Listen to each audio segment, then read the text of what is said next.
பிசிஓஎஸை பற்றி நிறைய டவுட்ஸ் இருக்கு. ஒரு கோபம் இந்த மாதிரி ஒரு விஷயமான மூடு ஃப்ளக்சுவேஷன்ஸ், அந்த ஒரு மாறுதல்கள் இருந்தாலும் அதுவும் இந்த பிஎம்ஓஸ்ல.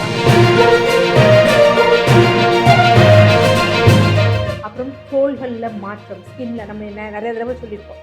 அகாந்தஸ் நைக்ரிகன்ஸ் இந்த கழுத்து பகுதிகளில், அக்கல் பகுதிகளில், தொடை இடுக்கு பகுதிகளில், இல்லை நிறைய மருக்கள் மாதிரி இந்த மாதிரி தோள்களில் மாறுபாடுகள் வந்திருந்தாலும், குழந்தை பிறப்புகளில் ரீப்ரொடக்ஷனில் பாதிப்புகள் ஏற்பட்டாலும், இது எல்லாமே என்ன அப்படின்னு பார்த்தீங்கன்னா பிஎம்ஓஎஸ் அப்படிங்கிற ஒரு விஷயத்த கொண்டு வந்துட்டாங்க.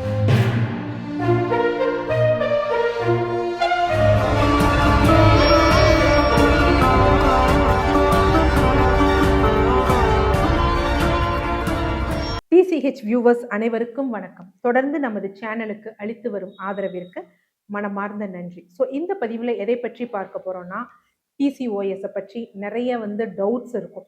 ஸோ அந்த மாதிரி டவுட்ஸ்க்கு விளக்கமாக யூஸ்வலாக என்ன டவுட்ஸ் பேஷண்ட்ஸ் கேட்பாங்க, இல்லை பப்ளிக் கேட்பாங்க, அதற்கு என்ன உண்மையான பதில் அப்படிங்கிறத தான் இது பண்ணுவோம். அதற்கு முன்னாடி ஒரு சின்ன இது என்ன அப்படின்னு பார்த்தீங்கன்னா, இப்போ அண்மை காலமாக, அதாவது இந்த மாதம் என்ன அப்படின்னு பார்த்தீங்கன்னா, லான்செட் அப்படிங்கக்கூடிய ஒரு பப்ளிகேஷன்ஸில் யூரோப்பியன் கமிஷன் ஆஃப் எண்டோக்ரைனாலஜி அப்படிங்கக்கூடிய டிபார்ட்மெண்ட் என்ன பண்ணால் சில ஆராய்ச்சி பேப்பர்ஸை பப்ளிஷ் பண்ணி இந்த பிசிஓஎஸ் அப்படிங்கிற பேர் அது ப்ராப்பராக இல்லை அப்படின்னு பிஎம்ஓஎஸ் அப்படின்னு மாற்றிருக்காங்க.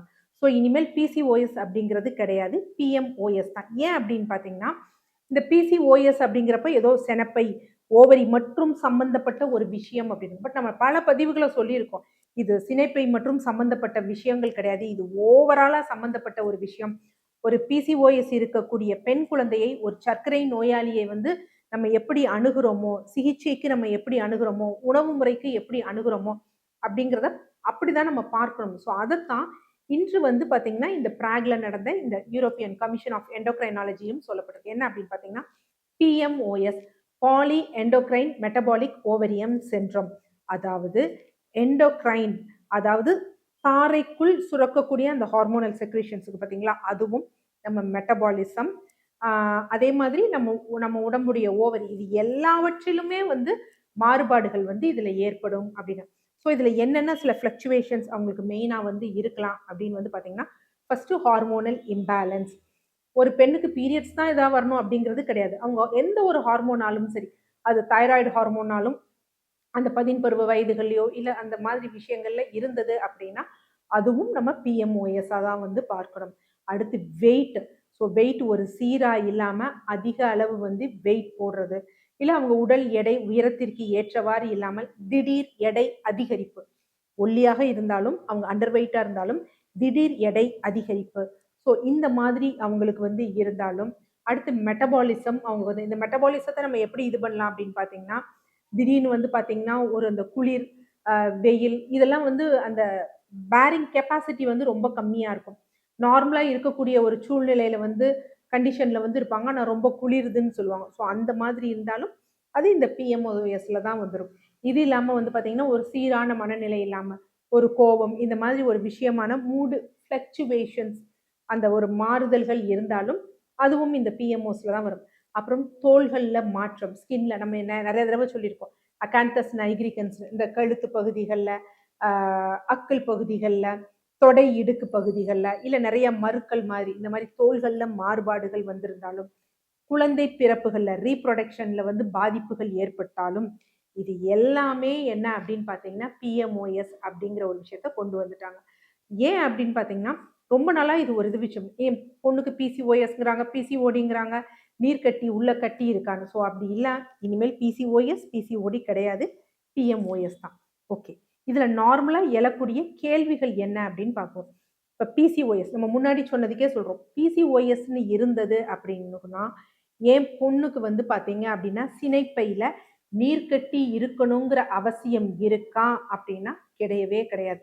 நம்ம இப்போ இந்த பிஎம்ஓஎஸ்க்கு நம்ம பார்த்துருக்கோம் பார்த்தீங்களா, என்னென்ன அப்படின்னு பார்த்தீங்கன்னா, ஏதாவது ஒரு ஹார்மோன் அப்நார்மலாக இருக்கிறது, அவங்களோட அந்த அந்த மூட் ஸ்விங்ஸ் மாதிரி இருக்கிறது, தோள்களில் மாறுபாடு இருக்குது, இல்ல குழந்தை பிறப்பு வந்து தாமதமாகுது, எந்த ஒரு காரணம் இல்லாமல் தாமதமாக வந்து ஆகுது, மெட்டபாலிசம் சீரா இல்ல, இது எல்லாமே என்ன அப்படின்னு பார்த்தீங்கன்னா, முன்னாடியும் பிசிஓஎஸ், இப்ப பிஎம்ஓஎஸ். அவங்களுக்கு நம்ம ஸ்கேன் பண்றப்ப நீர்க்கட்டி இல்ல அப்படின்னா, அவங்களுக்கு பிரச்சனைகள் இல்லைங்கிறது கிடையாது.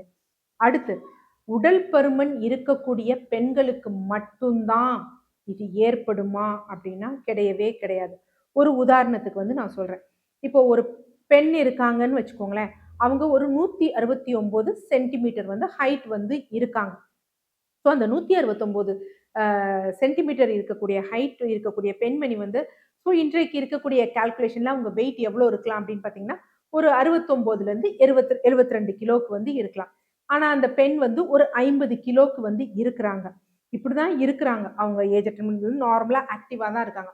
பட் ஒரு ஸ்டேஜ்ல அந்த 50 கிலோல இருந்து 60 கிலோவுக்கு வந்திருந்தாங்கன்னா, நம்ம என்ன நினைப்போம்?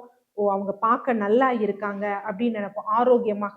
பட் அந்த மாதிரி ஒல்லியாக இருக்கக்கூடிய நபர்னாலும் திடீர்னு ஒரு வெயிட் இன்க்ரீஸ் ஆச்சு அப்படின்னா அதுவும் இதில் தான் அடங்கும். அதனால உடல் பருமன் இருக்கிறவங்களுக்கு மட்டும் இது கிடையாது. பட் உடல் பருமனா இருக்கிறவங்களுக்கு இதற்குரிய வாய்ப்புகளும் பாதிப்புகளும் கொஞ்சம் அதிகமாக இருக்கும். அடுத்து இந்த மாதிரி பிசிஓஎஸ் இருக்கக்கூடிய பெண்கள் கருவுற முடியாது அப்படிங்கிறது தவறான ஒரு விஷயம். நிறைய பேர் பிசிஓஎஸ் இருந்து கருவுறுட்ருக்காங்க. எப்படி அப்படின்னா இந்த பிசிஓஎஸ்ல என்ன ஆகுது அப்படின்னா அந்த ஹார்மோனல் இம்பேலன்ஸ் இதெல்லாம் இருக்கும். கருமுட்டை வளர்ந்து முழுவதுமாக வெடிக்காமல் அப்படியே கற்களாக, நீர்க்கட்டிகளாக வந்து ஃபார்ம் ஆயிரும். இது அந்தந்த மாதத்திற்கு உரிய விஷயம். அடுத்து நம்ம முறையாக சிகிச்சை எடுத்து, கருமுட்டையை நார்மலாக வளர வச்சு, வெடிக்க வச்சு, வெளிக்கொண்டு வர வச்சோம் அப்படின்னா, அந்த பெண்களும் 100% இயற்கை முறையில் என்னன்னா கருத்தரிக்க முடியும். அடுத்து ரெகுலரா பீரியட்ஸ் இருந்தா பிசிஓஎஸ் கிடையாதுன்னு. ஸோ இதைத்தான் இன்றைக்கு மாத்திருக்காங்க. பீரியட்ஸ் ரெகுலரா இருந்தாலும் இந்த பிரச்சனைகள்லாம் இருந்தது அப்படின்னா அதுவும் பிசிஓஎஸ், பிஎம்ஓஎஸ் தான். ஆனா இந்த ரெகுலர் பீரியட்ஸ்ல பாத்தீங்கன்னா நிறைய பேர் ரெகுலரா பீரியட்ஸ் ஆயிட்டு இருப்பாங்க. திருமணம் செய்வாங்க. திருமணமாயும் ரெகுலரா பீரியட்ஸ் ஆயிட்டு இருப்பாங்க. எந்த பிரச்சனையும் இருக்காது. ஆனா கருவுறவே மாட்டாங்க.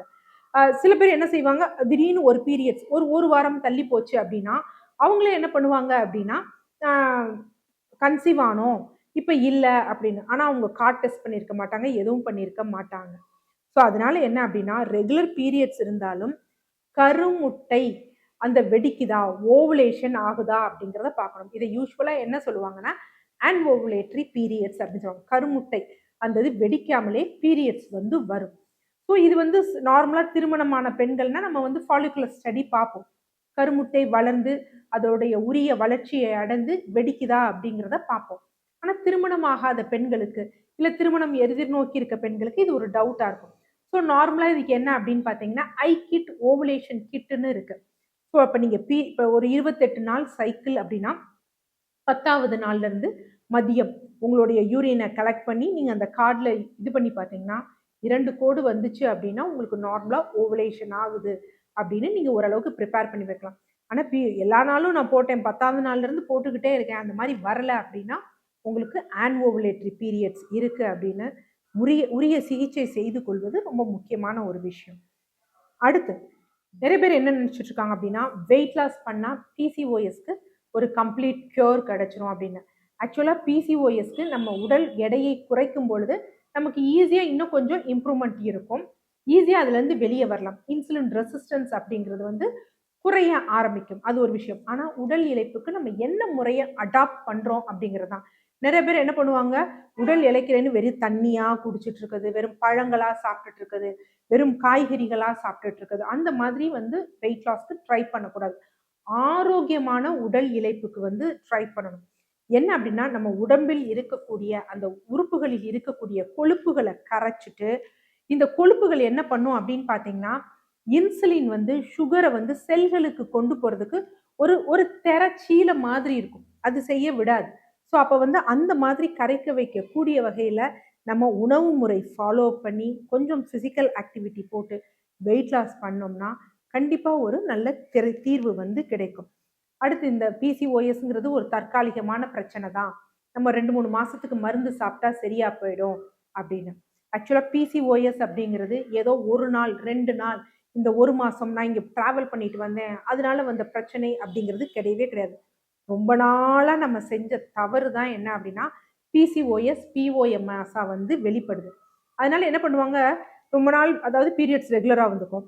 சில பேருக்கு ஒரு 1 வாரம் தள்ளி போகும். 2 நாள் 3 நாள் தள்ளி போகும். ஏதாவது கை வைத்தியமா பண்ணுவாங்க. அப்புறம் இப்படியே போறப்போ ஒரு சிலருக்கு 1 மாசம் 2 மாசம் வர்றப்ப என்ன பண்ணுவாங்க அப்படின்னா, மருத்துவர்கள பார்த்து ஹார்மோனல் பில்ஸ் வாங்கி எடுப்பாங்க. பீரியட்ஸ் வந்துரும். அவ்வளோதான். அதோட விட்டுருவாங்க. ஏன்னா அவ்வளோதான் முடிஞ்சிருச்சு. அதான் பீரியட்ஸ் நார்மலா வந்துருச்சு அப்படின்னா. அந்த எடுத்துக்கக்கூடிய அந்த ட்ரேஸ் ஹார்மோன்ஸ் வெளியில இருக்கிறது வரைக்கும் கொஞ்சம் நார்மலா வரும். திருப்பி அதே பிரச்சனை தான் வரும். ஸோ அதனால இது தற்காலிக பிரச்சனை கிடையாது. இத சரியா நம்ம அணுகல அப்படின்னா, நாளைக்கு சர்க்கரை நோய், பிபி, அதிக கொலஸ்ட்ரால், இருதய சம்பந்தப்பட்ட நோய், குழந்தையின்மைக்குரிய காரணியாக வந்து இது அமைஞ்சிரும். ஸோ அதனால இது ஏதோ ஒரு தற்காலிகமானது, 1 மாசம் 2 மாசம் மருந்து சாப்பிட்டா சரியாயிடும் அப்படின்னு நினைக்கிறது தவறான ஒரு விஷயம். அடுத்து இத அப்படியே நம்ம இக்னோர் பண்ணிட்டு போயிரலாங்க. ஒண்ணும் இதனால பிரச்சனை கிடையாது. அதாவது இர்ரெகுலரா இருக்கக்கூடிய பீரியட்ஸ இக்னோர் பண்ணிரலாமா? கண்டுக்காம விட்டுறலாமான்னா, அது தவறான ஒரு விஷயம். எந்த ஸ்டேஜ்ல இருக்கிறோங்கிறத பார்த்துக்கணும். ஃபர்ஸ்ட் ரெகுலர் பீரியட்ஸ்ங்கிறது 28 அதாவது நார்மல் பீரியட்ஸ்ங்கிறது 28 நாள், 30 நாள்ல வருது. இல்ல 45 நாட்களுக்கு ஒரு முறை வந்தது எனக்கு எப்பயுமே அப்படின்னா, அது ரெகுலர் பீரியட்ஸ். இப்படி இல்லாம 1 மாசம் வருது, 1 மாசம் வர்றதில்ல, 3 மாசம் கழிச்சு வருது அப்படின்னா, அது இர்ரெகுலர் பீரியட்ஸ். இந்த பீரியட்ஸும் உதிரப்போக்கு எத்தனை நாள் இருக்குங்கிறத பார்க்கணும். ஒரு 5 நாட்கள் இருக்கும். சில இளவயது பெண்கள்னா 7 நாட்கள் இருக்கும். அத தாண்டி 1 நாள் நான் கண்ல பார்க்குறேன் அப்படின்லாம் இருந்துச்சு அப்படின்னா, அது ரெகுலர் பீரியட்ஸ் கிடையாது. அது நார்மலான பீரியட்ஸும் கிடையாது. மாதம் முழுவதும் உதிரப்போக்கு இருக்கு. ஆனா ரொம்ப கிடையாது. டிராப்ஸா இருக்குன்னா, அதுவும் கிடையாது. ஸோ அதனால இர்ரெகுலரா இது எல்லாமே இர்ரெகுலர். இதுல என்ன பிரச்சனைகள் இருந்தாலும், அதற்கும் உரிய விதத்துல நம்ம சிகிச்சை மேற்கொள்றது ரொம்ப முக்கியமான விஷயம். நன்றி.